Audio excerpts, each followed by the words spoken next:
Okay, so we're moving along nicely. Plenty of engagement. We are still up around 800 and something viewers actually online at the moment, which is phenomenal.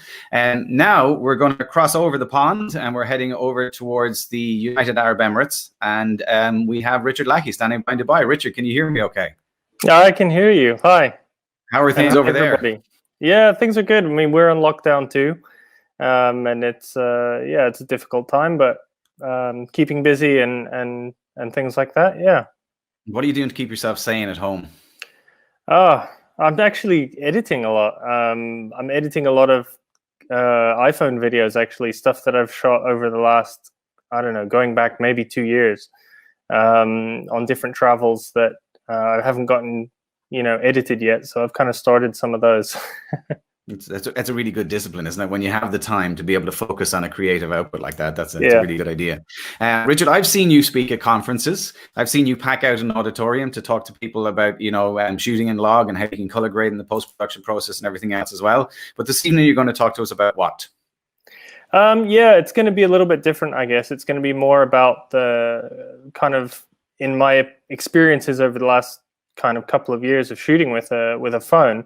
Of kind of what is the core, or what I've kind of is the most important aspects of it, that actually have, not too much to do with the camera itself or the gear even. It's more about what you're shooting and how you're shooting it.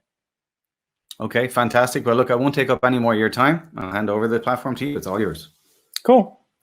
Hi, guys. I'm Richard, and glad to be here with you guys. I'm a digital cinema camera and post-production workflow specialist, really, and colorist as well.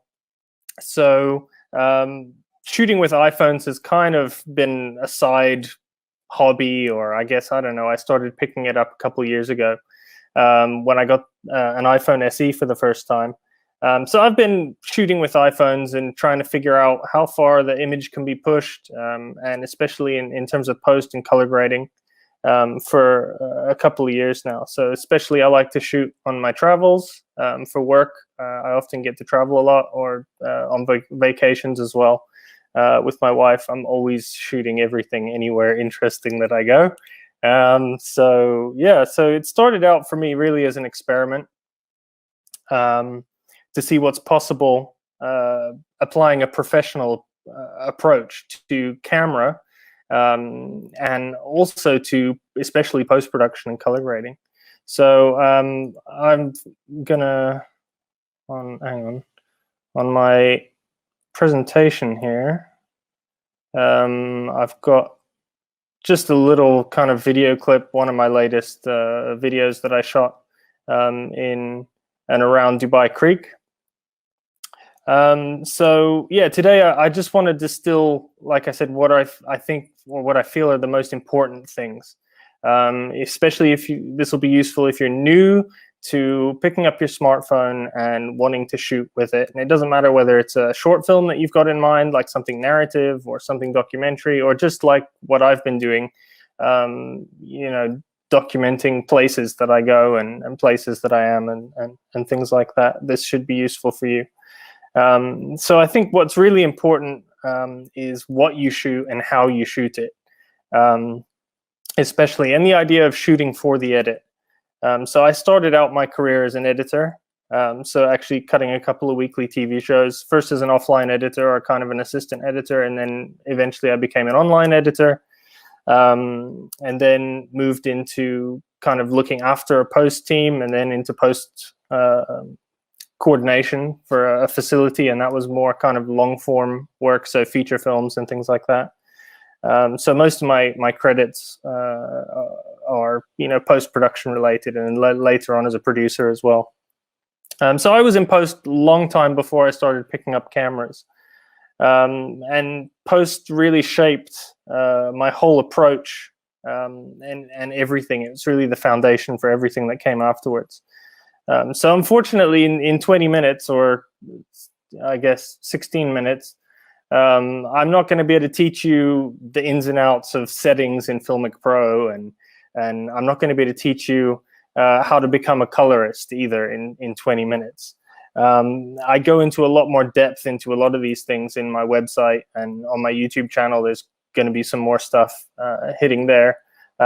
So I encourage you, if you're interested in kind of what I'm talking about, and also the things that I don't have time to talk about, you can find some of those things on my website and on my YouTube channel as well.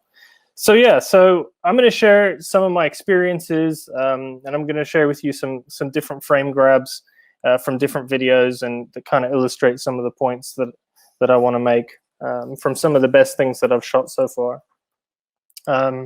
So yeah, somehow I always end up starting with this shot.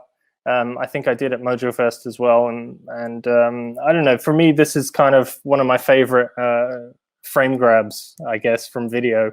It was shot on the island of Hvar in Croatia, and I think for me it just combines a lot of the things that I'm going to go through into one kind of frame. So in terms of composition, it's balanced.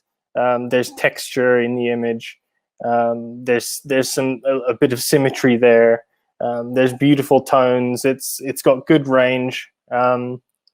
And really, to me, it shows it's an example of the kind of detail and dynamic range, even that's possible with a smartphone. And this was even shot with an iPhone 7 Plus at this time. This was a couple years back. So they're even better now. In fact, it shows what can be achieved despite the fact that you're shooting H.264 or HEVC, the compression, and that it's only 4:2 chroma subsampling, and all of these technical limitations. In the end, there are things that are far more important than that, and that's what you're shooting, what you're pointing your camera at, and how you're capturing that. It's light and shadow, and it's composition, and that's what's more important. So I actually shot this particular shot on film as well. This is, well, it's not exactly the same, but this is a shot which was shot on, I think, Kodak Ektar at the same time. But you can see the tonality and the dynamic range is, once the phone footage is color graded, I've been able to match that very well. And this, like I said, is an iPhone 7 Plus. So yeah, like, what is cinematic? Like, my background, when I started shooting, I was shooting on film a lot, and so my language, or what I think looks cinematic, what I'm trying to emulate with my iPhone footage all the time, is film. So whether it's 16mm or some 35, that's a picture of my fridge. At one point, it was just full of film stock. It wasn't full of food. So when it comes to shooting with a phone, from the very beginning that I picked up an iPhone SE, I was like, this is the look I want to get. I want to see how close I can get it to look to scanned motion picture film negative. Like, that's been my whole goal. So a lot of what I do is in post. So I use DaVinci Resolve, which is desktop based. A lot of people ask me why I don't do everything on mobile, and I'm starting to get there. But with color, in terms of shot matching a sequence and just having the tools in place, I wouldn't be able to achieve what I achieve without doing my grading on a desktop system. Yeah, so I'm just checking my notes here. Sorry. So yeah, I'm using actually a plugin as well called Film Convert Nitrate, which as part of my workflow. Resolve is actually free, which is fantastic. It does take quite a more powerful system to run. Film Convert Nitrate's a plugin, and it's actually not free, unfortunately. But yeah, I'm starting to use LumaFusion. This is just a screenshot from LumaFusion. You can see I've kind of highlighted their XML project package.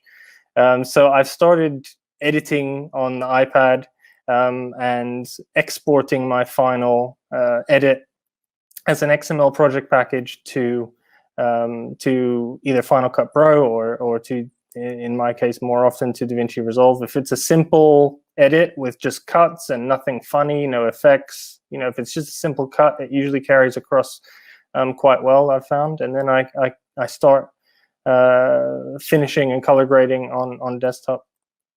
So what does cinematic mean? So cinematic is it's a word that gets thrown around a lot. if you watch a lot of YouTube videos, you'll hear everybody talk about cinematic. It's cinematic this, cinematic that. It's a word that can easily mean nothing anymore, or it can mean everything. So it can be interpreted in a lot of different ways. So for me, it's when a combination of the technical and the creative come together in a way that you get the visual qualities of a motion picture. To me, that's really what cinematic means. It reminds me of, or it looks like, a big screen motion picture. That's cinematic. What it requires is applying a professional understanding and control and execution, so technically and creatively, and it can transform the visual qualities of video captured even with a smartphone camera into something that nobody will tell looks like a smartphone camera. So all these screen grabs you're seeing were shot on some or other generation of iPhone. This is in Amsterdam. And with a professional approach to shooting and post-production, you can turn those pixels that you're capturing into whatever you want. So technical knowledge and skills are important, but developing a keen photographic eye is essential. And this is really what I want to go through in the last few minutes now. So start shooting photos. Photography is one of the best things you can do for yourself. It was a huge influence on me when I started shooting photos. Look at great photography. Spend your time looking at all kinds of photography, not just what's in your niche, but architectural stuff, landscape stuff, fashion stuff. Like, soak it up. Look at great photography. Watch beautifully shot and lit movies. There's so much out now. Practice, like, shoot all the time. Practice all the time, because it's the mistakes and it's figuring out what doesn't work that will improve what you do. And also, it's a journey, not a destination. It's not something that I can teach you in 20 minutes or that any YouTube video can teach you. But you need to get started. And in the end, it becomes entirely instinctive. It's something that you don't even really have to think about so much anymore. So just get started. I first want to just talk about kind of how I approach my videos. This is a breakdown from Vashi Nurubansky. You can see his website's vashivisuals.com. He's got some great stuff on there on his blog. This is like a breakdown of all of the frames in Chinatown. And so what I want to illustrate here is just how stories are told in sequences. Stories are told in sequences of shots, and every shot has a purpose. Every shot is purposeful and deliberate.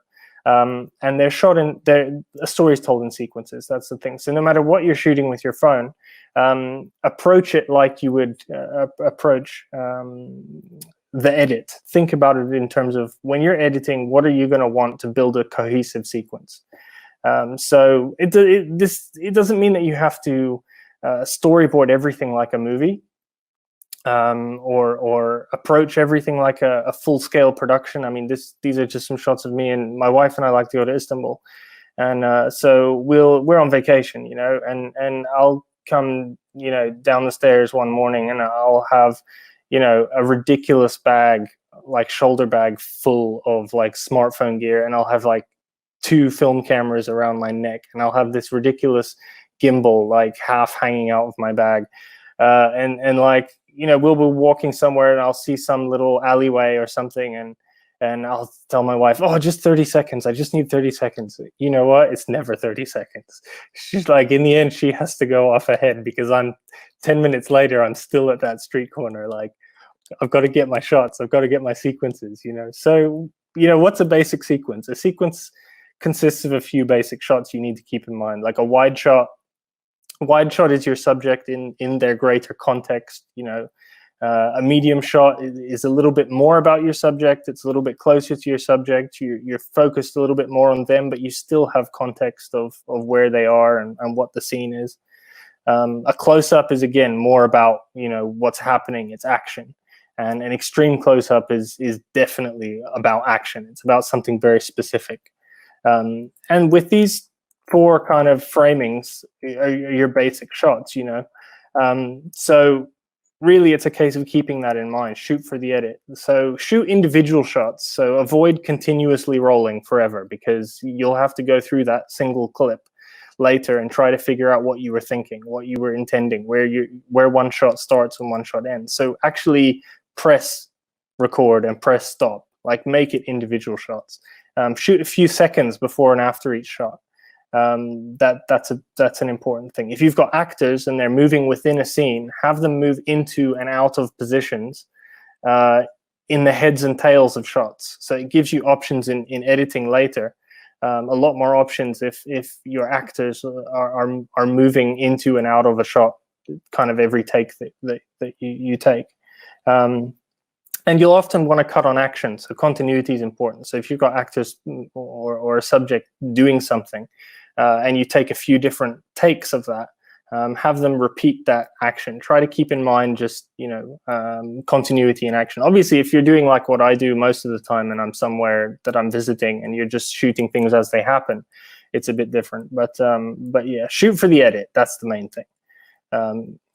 So look for light and shadow. Like, I'm drawn to, kind of alleyways and interesting corners and areas where there's these shafts of light and there's contrast in the image. And the approach that I always take in high contrast situations is to expose for the highlights. So one of the dead giveaways of smartphone video is overexposed, blown out highlights. Like, just don't do it. Like, if you want to hide the fact that you're shooting on a smartphone, if you want to in post make your footage look like something else, look like something better, or in my case, look like something that was shot on film, avoid overexposing. So rather let your shadows be dark. Like, don't be afraid of the dark. I'm always telling people, don't be afraid of the dark. Like, expose for your highlights, let the shadows fall where they fall. And especially if you shoot Log V2 or something like that in Filmic Pro, you can bring some of that back to a certain extent, keeping your ISO low. That's the thing. You want to keep your ISO minimum, basically, to avoid video noise. And if you have action going on, like this guy's walking, have the action happen in the lit area. Have the action happen where there's light, and not in the shadow areas. Texture. Look for texture. Look for different materials and the way light reflects off of things differently. So look for different textures and things that can be of interest in your shots. Think about positions. Like here, I was at the fountains in front of the Bellagio Hotel in Las Vegas, and I could have very easily been like all these other people and stood in the front row, and got the fountains, but then I would have just had the fountains. That's like, by moving back a little bit, I got all of those people in silhouette, and it's a much more interesting shot. So think about your positions, think outside the box a little bit, and kind of look around and see what's interesting. When you're walking around somewhere, like, again, this is in Istanbul, Galata Tower, like, we're so used to having our eyes kind of straight ahead of us all the time when we walk. Like, look up. Look to the side, even look behind you. Like, there's all kinds of interesting framings and composition, when you look around. Framing is important. So, here, this is again is Vegas. I was attracted to the reflections in the glass. It's really just a case of opening your eyes, I think. Just seeing things, looking. Horizon. Keep your horizon horizontal. It sounds like something that shouldn't need to be said. And creatively, sometimes there is such a thing as a Dutch tilt. You have the camera on a tilt. That's a creative thing. Sometimes if it's purposeful and motivated, but most of the time, keep your horizon horizontal and keep it around halfway your frame. It's not a rule. You can have your horizon wherever you need it, but keep it horizontal. When you've got somebody in a scene, like my brother and I hired a Dodge Charger just outside of, we were in Vegas one time, that was like last year or something, and went out and shot a sequence around outside Vegas in the desert. When you framing a person, make sure you keep an eye on headroom and eye line. About 2/3 up from the bottom of the frame is a good place to have people's kind of eye line. Rule of thirds, basic, but a good one to keep in mind. Divide your frame into 3. And the intersection points of those lines is where you want to place kind of points of interest. That's kind of where your eyes will be drawn to. And symmetry, look for symmetry. Again, Amsterdam was here for IBC show, and I always try to get some time out from the trade show to walk around. And great place for symmetry with the canals and the bridges. And I'm out of time, so I'm gonna kind of skip through these. But perspective, look for perspective. You know, here again in Istanbul, Galata Bridge. You know, it can be anything. It can be natural. It can be man-made. But roads, railroad tracks. Look for perspective. Look for depth. Look for ways of layering objects to create depth as well. This was in Venice Beach in Los Angeles, and I found this bike. I love these beach bikes they have down in Venice Beach. But find things to create layers and depth. Motion blur, ND filters. This is something now that I'm not going to have time to go into. But if I had to suggest one important accessory that everybody has, ND filters are the big thing, because when it's bright conditions, it allows you to slow down your shutter speed and get this beautiful film-like motion blur. That's again one of the biggest things that can make your image look filmic and less like smartphone video. ND filters. And then low light. This is a subject all on its own, but try to keep your ISO low. Again, like I said earlier, low ISO means low noise. Look for the highlights, like in this example, the chandelier inside the Dubai Opera House. Try to again, just like when it's bright, keep to protect your highlights. Don't worry too much about the shadows. And yeah, I encourage you, if you want to know anything more, check out my website, richardlackey.com. I've got articles that go into much more depth. You can check out, and I'm making more videos on my YouTube channel as well. So yeah, so that's that. I hope you could kind of catch some of that. It was going very quick, but anyway. No, well, I mean, you crammed a hell of a lot of really, really great tips into such a short length of time. Again, glad that you put the website. We'll do it again and put up your social media just as we wrap up. But we still have no 8-10 minutes for a chat, so that's all good. And here's some of the questions that kind of caught our attention actually while you were speaking there. I think it's a really interesting one. How do you handle skin tones on iOS devices? That's a difficult question. I mean, it's not. It's just, the thing is, because I do my color correction in Resolve, then I'm using my vector scope. And on the vector scope, you've got a skin tone indicator of where kind of skin tones should be on your vector scope. And again, I'm saying vector scope, and probably loads of people are like switching off and don't even know what that is. So, but that's my answer anyway. So again, it comes down to color correction. I think when you're shooting, there's only so much you can do. You know, I don't mess too much with the gamma profiles or the white point or even the black point in Filmic Pro. I just use Filmic Log V2. I shoot an X-Rite color chart, which is something I didn't mention, but is also quite important. A chart, like a color chart like that, has a spectrally neutral white reference, a gray reference, a black reference. It has your primary and secondary video color references chips. It has skin tone chips. It has gray tone chips.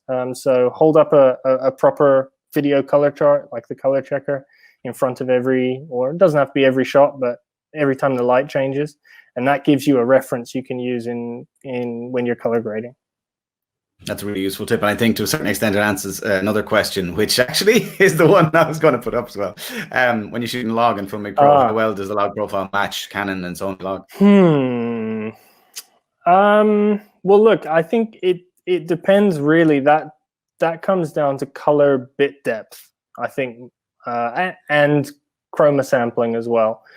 So it depends on what you're actually comparing it to. So if you're comparing it to kind of a high-end Canon or Sony, something like a C500 Mark II or Sony Venice, or even the FX9 or an FS7 II. If you're looking at a cinema camera, then you're looking at a much higher bit depth, and better chroma subsampling than you're going to get from Filmic Log V2 on the phone. So it's going to be 8-bit color versus 10-bit or 12-bit, or if you're shooting RAW, it's going to be even more. So again, that's where really the shooting the chart, video chart, color chart comes in. That's what you need when you get into post, when you get into Resolve or whatever you're using to color grade. Those charts, you want to bring those up. That's what you need. You need those color chips. You need the white, the gray, the black. You need the gray tones. You need that reference to be able to match. And then it's just a case of using some curves, hue versus saturation, sat versus sat. There's some different curves. Again, I can't teach everybody to be a colorist or get into Resolve right now, but yeah, I'd say use the chart. If you can pick yourself up a X-Rite or any of the others color chart, that's a good start. Very good. I'll get to this question as well, but I have one to throw into you as well, which is in relation to grain ISO. There's been quite a lot of discussion actually in the panel about this. You gave me a really great tip before about how you can handle the ISO noise. Do you want to share that one? Yeah, well, I mean, I guess it comes just from because I'm always trying to emulate film because it's just a personal choice. It's what I like. Then before I was using the Film Convert plugin, I was just using some free, I downloaded them somewhere, some scans of film grain. Now I'm using Film Convert plugin. It has its own much more advanced kind of film grain in it. But I think, yeah, I found that adding a bit of film grain can hide some amount of video noise. It won't hide heavy video noise, but if there's a little bit of noise, some film grain can hide it, and it looks a little bit better. It looks a little bit more aesthetically pleasing than video noise. Right. So to get to Ian's question there, it was in relation to shooting in bright daylight conditions, and the problem is, of course, the screen on the phone is very reflective. So what techniques do you use? I think I'm using the built-in tools in Filmic Pro a lot, so you can get the false color and you can get the zebras, and those tools make it very obvious. Like even if there's a lot of light glaring off of your phone screen, you can see like the blue areas and the red areas. Like you can see what's technically under and what's over. And I'm using like I don't know, I can show you here. I'm using a variable ND. As I turn it, you can see it changing. So I'm using this a lot to help kind of adjust the last little bit of exposure. So I'll use the shutter speed on Filmic Pro. Maybe I'll try to keep it around a 48th of a second if I'm shooting 24 frames a second, and then I'll adjust my variable ND just to get that last little little bit while judging the blue or the red areas on the screened until they disappear. Well, basically until the overexposure disappears. Very good. So that's live analytics that we're just talking about. Yeah, live analytics, exactly. Yeah, the name escaped me. That's okay. A few people have asked if you can mention any particular ND filters that you would recommend or have used. I've got a ton. I've got loads of different ND filters, and I'm kind of trying to figure out what's best. It depends because there's such a range of different price points. Like my favorite are the Polar Pro, the variable NDs, but they're quite expensive. So, I mean, they are going to be good, I guess, because you kind of get what you pay for with NDs. But I like fixed NDs as well. This is a Tiffen, just a fixed ND filter, so it doesn't change. It's just a fixed density. I found that with very, very wide lenses, like anamorphic lenses or really wide lenses, the variable ND can sometimes bring in some weird color shifts in certain parts of the image, but not the other. It's a bit weird. So with really wide angle lenses or wide field of view, I'll always try to use a fixed ND rather than a variable ND. But fixed NDs, you need a set because they come in different sizes. So that doesn't really answer the question, though, does it? Well, I mean, you mentioned two brands, so that's you mentioned Tiffen and Polar Pro. Loads. And yeah, do you use the Moondog Lab multi-filter mount? Yes, I brought that here somewhere. Here, this guy just dropped in. That guy, yeah. This is awesome. Yeah, I love this. It's so simple. It fits on. This is a simple moment case with the bayonet mount, and it's just this like well-engineered, like well-machined kind of aluminum metal mount. And okay, it's not the right size. I have some step-up rings, but you just thread a 52 mil to, like in my case, a 67 mil step-up ring, and then thread the filter right on there, and it covers all three cameras. So it's brilliant. Yeah, it's really lightweight. Very good. We're running out of time, but I'm just going to recap one of the key things that you said. And you know, I do training as well, not on anything like the level you do, in fairness. I teach journalists how to just go from half dodgy pictures to half decent pictures. That's important. Yeah. But you're 100% right. Photography, like I Yeah. can't stress it enough in my courses. People always go, "Can you make the course shorter?" And it's like, no, they need to understand photography before we start doing moving pictures. Yeah. So I Yeah. think you gave some fantastic examples there.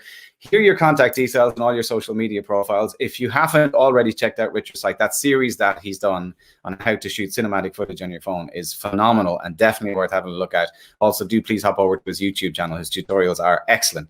He's not even blushing, whereas, but they are genuinely. You're going to be able to come back to us after Cassius. Yeah, I'll be here. Yeah. Okay, fantastic. Thanks so much for sharing your time. Thanks a lot, Richard. Some brilliant insights in there, and we'll talk to you again soon. Okay, so we're pretty much on time, back on schedule. There's been a hell of a lot of fantastic discussion. I'm watching the chat. It's probably worth pointing out because a few people are talking about the number of viewers that they're seeing. The platform that we're using, StreamYard, it shows me all the viewers across all the platforms that we're actually using. So we're on both YouTube and Facebook across both company accounts. So we're spread across 4 different platforms for people to choose where they want to watch, just in case of bandwidth or any other sort of issues. But it's amazing watching the conversations take place across all those platforms in real time. There's a real community vibe with people basically sharing knowledge and tips and try this and check that out and posting links to blogs. So I would encourage you, if you haven't already joined the actual user groups for both LumaFusion and Filmic Pro, you really should consider joining up, because the user base, the people who are online right now, are very, very giving of their time and their knowledge, as are all of the speakers that we have tonight. So if you haven't joined, maybe you want to give that some thought. Now, our final speaker of the mobile filmmaking session is coming to us over tonight from London. Cassius Rayner, are you there and can you hear me? Hey, I'm here. Oh, very nice. What's on the mug? I was going to hold up a Mojo Fest mug, but I'd say they'd kill me. A daddy mug. Always. All right. Oh, yeah. That's sweet. That's sweet. How are you doing anyway? How are things in London? Good. Yeah. Quiet. Yeah, very much so. I've been watching the series that you've been releasing in little pieces along the way, the Invisible Monster series. And I mean, they are, as Sal showed amazingly from Toronto. So I'm starting to see maybe there's a need to do an official Luma Filmic call out to filmmakers around the world saying, right now, we're in unprecedented times. You will never see the world the way you see the world right now. Maybe you should follow your lead and go and document what it looks like in a desolate and kind of, personless or peopleless sort of environment. Do you want to talk a little bit about the inspiration and a little bit about how you've approached it? Okay. So I guess my journey, just very quickly, actually, before I start, I want to actually say to all the viewers out there in the world that I hope that you're safe, and I hope that you're not being horribly affected or affected too much by the situation we're all finding ourselves in. I really understand, and I can really empathize with everybody with the stress and worries that you might all be having. So I hope you and your family are all safe. So my journey started in 2014 in the sense of actually looking at mobile phones as a serious tool to use for filmmaking. Prior to that, I was 20 years as a camera operator and director in mainstream video and film production. Strangely found myself in a very difficult situation in 2014. My daughter was taken into hospital for open heart surgery. That changed the whole world, obviously, for myself and my family. During that time, it was very much changing my outlook on life and how I wanted to move forward. And obviously, the key thing was to get my daughter safely through it so that she could continue. And so I started looking at Filmic Pro, which I can't even remember how I came across it. But I started to look at it and was very curious about it, and played around a little bit with it. And then I just left it alone. There was a lot of other things going on in my life at that time, obviously with my daughter. But once we got through that horrendous experience, and my daughter finally, after 4 months, came out of hospital. Obviously, as a freelance filmmaker, I found myself with no work. It's kind of a bit weird, but in 2020 with COVID-19, it's kind of happening again. Anyway, so through that experience, obviously, without getting the violin out, I did end up having to sell all my equipment, all my cameras, just to pay the bills. And all I had left was the mobile phone, and I kept looking at it, and I kept looking at it, and then I thought, I've got it. I've got this tool, I've got to try something. So I started experimenting and exploring it and really looking at it in a very serious way and really thinking about how could it serve me as a professional filmmaker. And I haven't looked back. It's been an extraordinary journey since 2014. And I've not actually picked up a mainstream camera system since that time.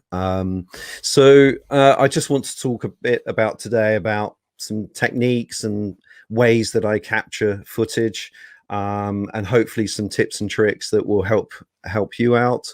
Some of you may already know it, but some of you may not know it. So we'll just go through some different things.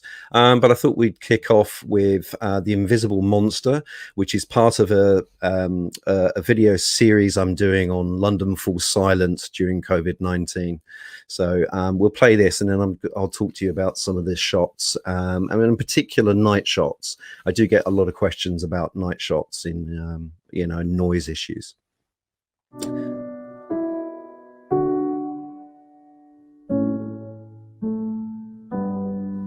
The world has been hurting. She's been hurting for a long time. Then something comes along and brings the world to a stop.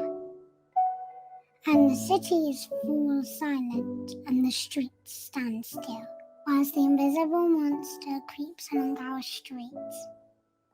But beyond the madness, we have skies of blue and fresh filled air. And out of the silence comes bird songs louder than ever before. We have been sent indoors with time to think, while superheroes fight with all their might to bring the monster down. And when the superheroes win and the world says it's okay, will we change our ways?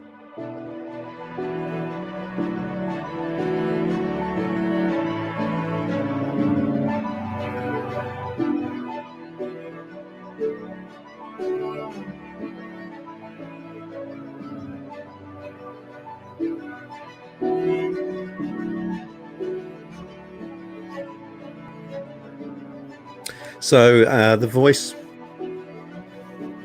was my daughter. Oh, something went wrong with the credit there. Oh well. So yeah, it's been a journey from 2014 to now. My daughter loves what I do, and she gets involved as much as she can. Anyway, about the I'm a big user of gimbals. Since they've been advancing with the technology, gimbals have been incredibly useful for my style of filming and how I capture content. But I think I want to start with the most essential thing is understanding your mobile's limitations. I think that's a really key issue. I see too many people that I train get very frustrated, thinking that it's going to be able to do this, or they've seen something online that's influenced them, which is great. And then they try to replicate that and they're just getting frustrated with it. You've really got to understand what your lenses can do on your phone, first of all, understand its limitations, and then you can actually explore other options and get really creative with it. Because once you know those limitations, then you can work around that and avoid those issues, or putting yourself in that situation where you just know you're not going to get the shot. And another thing about lenses is obviously the wide lens is your default setting when you start recording on video, unless you select another lens. And I do see quite a lot of video content online, particularly in drama and acting, where they've used mobile phones and they go in extremely close. They want that close shot of the subject or the face. I mean, you see it in interviews as well. And the thing is, if you do that on a wide angle lens, you're going to end up with quite a lot of distortion in your image. And it does drive me mad because the lines are being pushed out. Everything starts to go curved, and you start to get a bit of a fisheye effect. So the reason I'm explaining that is that it's important that you just get back to the basics of understanding the distances and what your lens can do. Now, if you've got the option of using switching over to a telephoto lens, great, use it. But if you are just using a mobile with a wide angle lens, you need to understand you can only go so far into the product or subject or person that you're filming before it starts to distort. So you need to, it's a physical thing. You need to know the distance. Gimbals are not, they're not magic. It takes skill to really learn it, and I call it P&P, patience and practice. So the shots that you just saw, I would say on average, each clip I would have reshot that actual bit. Maybe on average, I can get it down to about 2 or 3 times now, but you know, if you have to do it 5 or 6 times, then that's what you do. And I don't just roll camera in that sense. I look at my location. I look at what is my A and B shot. Where do I want it to start and where do I want it to end? I think it through, have a look, and then I will repeat that shot until I'm happy enough with it that it's working right and it's smooth enough, or the movement is what I was looking for.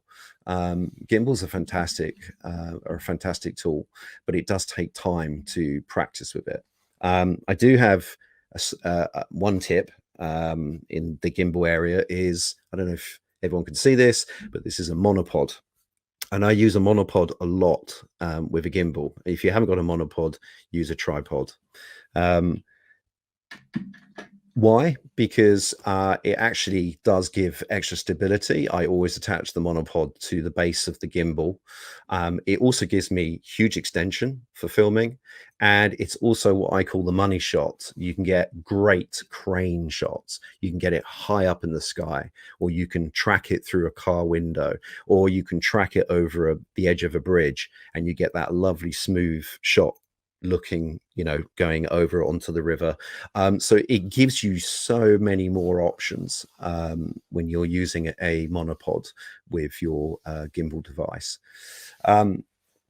Also, the attitude around mobile phone filmmaking. I think mobile phones, if you've come from a DSLR background, if that's something that you're used to and you've been filming with that a lot over the years, which many of us have, I do find that you do need to change your mindset. It's a very different style. It creates a different image, obviously, a different look.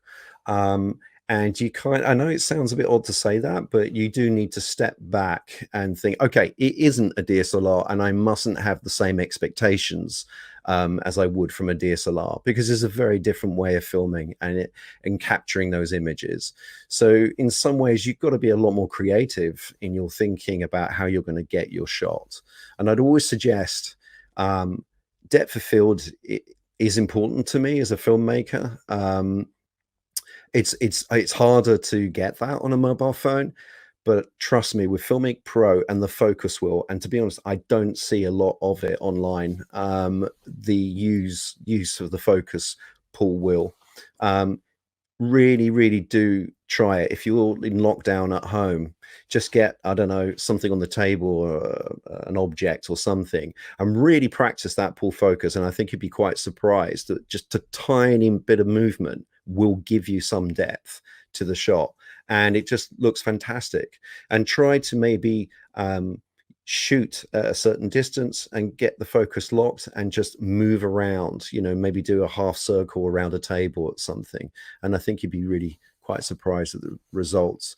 But you know, you just got to think a little bit differently when you're behind the phone than you would to a mainstream camera. I would suggest with the only time I would look at an external lens to attach to a mobile phone, the only one that I've used a fair amount is an external telephoto lens, which has helped me with interview recording or in some drama and music videos that I've shot where I wanted to get closer to the subject but still have a physical distance. Apart from that, I'm a real advocate for minimal kit. Like, you know, like many that get into this field, I mean, obviously, when I was a camera operator, I had a lot of gear. You had to. With mobile filmmaking, there's a whole industry around equipment and accessories, and it's exciting and it's great fun to play with. But is it really essential? No, it's not essential when you first start. what you need is just your phone, something to hold it in, and start practicing and recording with that. I didn't use external lenses for 2 or 3 years before I then started to look at that option. And I just think when I'm out on the streets filming, or if I'm shooting a documentary, I have a habit of putting a fair amount of gear in my bag, but I actually end up not using most of it. I try to keep it as minimal because I like to work quickly, and that's what mobile filmmaking has done for me. It's been an incredible creative journey, and exciting to be able to shoot so quickly and capture the shot and then move on quickly, and then obviously change angles and so on. It just frees you up to film at such a speed I could never have done before with a main camera system. I would also suggest, I've got a little tip for you if you want to try it out. If you don't, that's cool, that's fine. But something that I used to do quite a lot is I would actually, sounds a bit strange, but I used to find a street corner, and I would physically stay in the same position and hold my phone either on a smartphone handheld rig or put it on a tripod. It varied. And I would stay there for at least an hour, and I would force myself not to move or not to walk down the street, just stay there. And I was always amazed at what I could capture over an hour in different shots, looking around, looking up at the buildings, the people coming in and out across the streets, the way vehicles are passing, whether there's a cafe window, whatever it might be. But, you know, if once we're out of this COVID-19 situation, which we will be, maybe go out and just try that, just experiment with that. And it's a great way to practice with your mobile phone and really understand it out on the streets and how it works with different lighting and so on. And I just want to quickly tap into low light issues. Obviously, you can't avoid it. There is noise and there is low light around mobile phone filmmaking. Is there a one trick wonder? No, there isn't. But I do have a trick that works for me, and it may work for you.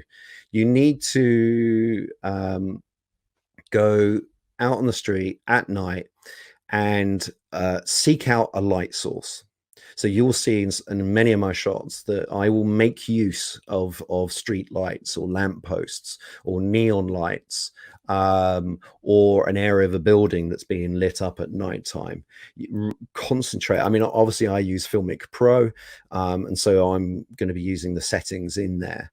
But I do get this question a lot. And at nighttime, the trick is the darker your screen on your mobile, the better quality your footage is actually going to be. If you've got the light central to your shot, it's going to look a lot better. If you try to push your ISO up just a bit, then you're going into a dangerous area where you're going to start creating noise.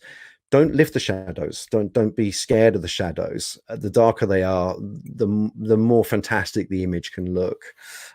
So try that out. I would say, you know, your ISO shouldn't be more than 32. If you're shooting just say in 4K at 24 frames a second. And it works. It's the one thing that works for me for nighttime shots. It's not guaranteed 100%, but it's worth trying it out. So I'm just going to show you another video clip, which is part of my London Falls Silence series. They're very short clips, but I chose to do this in black and white. So we'll play the clip and then I'll have a quick chat about it.